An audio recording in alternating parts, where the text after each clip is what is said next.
it's another day in paradise, a little chilly in Las Vegas.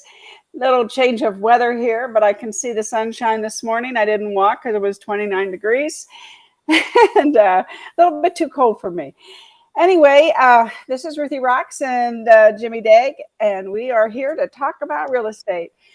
I just wanted to know if everybody saw the notice on the MLS, and that is beware of virtual kidnapping.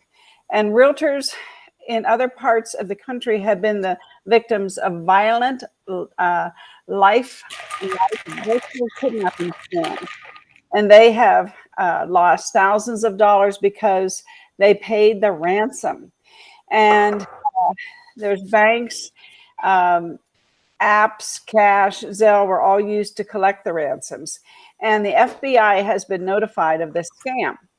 And the scam includes spoofing the phone numbers of a family member and threats to cause harm to a loved one, requesting a ransom for return of a family member, and asking for a wire transfer to be sent immediately. So this has been described in the most realistic scam, and the FBI states that these criminals are getting the contact information from publicly available sources. Realtors with their phone numbers in a public domain are an easy target, and all realtors are potential targets. And the LVR is saying, please be aware of this situation and use caution. So they have our phone numbers. And if you've taken our risk reduction class, presented by Jack Lindberg, and we're having another one on January 29th, I believe that's a Friday.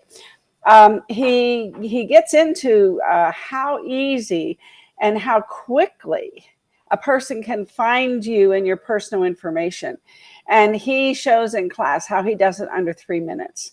So anyway, I just want to continue to bring this to everybody's attention. In case you haven't seen it, it's a notice on LVR when you log into the MLS. Jimmy, have you seen this one?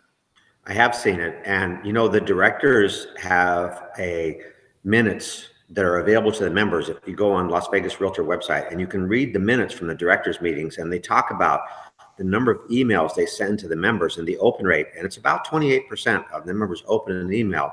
Now, because this is on the sign on, and you see this when you first sign on, There's probably a higher open rate on this because people see it. Whether they actually read it or not, I don't know.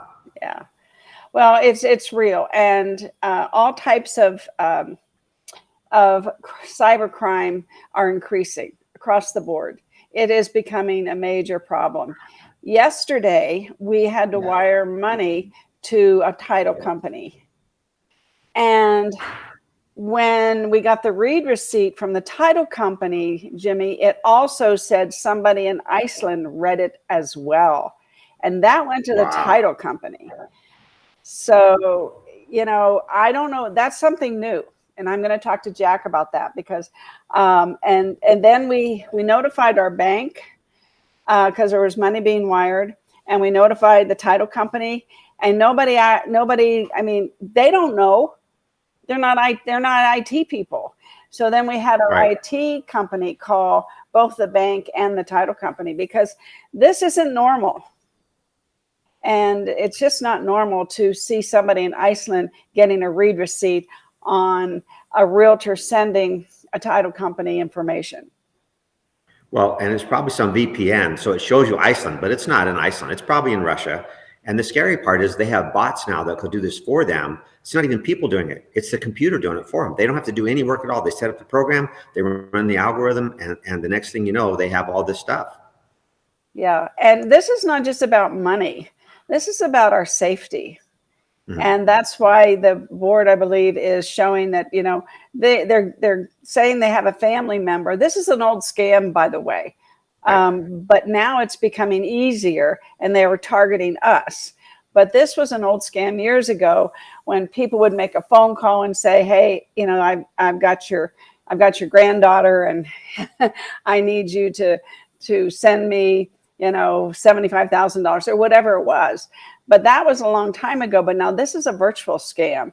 And and it's easy to target us because our phone numbers and email addresses are everywhere. So good morning, Debbie. Good morning, Karen. We've got Advantage Realtors here. Good to see you all. So you got a read receipt from Gmail. No. How'd you get the read receipt? So we have, whenever we send something to a title company, we want to make sure that they read it.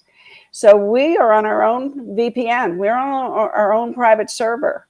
So this had to be open to the title company, is what the IT fella thought. This isn't us, because we're secure. Mm-hmm.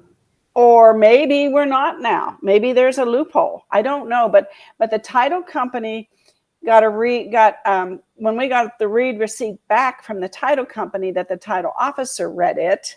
It also said that this Mondrovia, whatever her name was, in Iceland, read it. So none of your emails go out without that read receipt flag on there. Correct. From your office. Correct. If it comes from your office, it's got a read receipt, and don't they have to opt into that read receipt, or they don't get to open the email? No, I don't think they have to.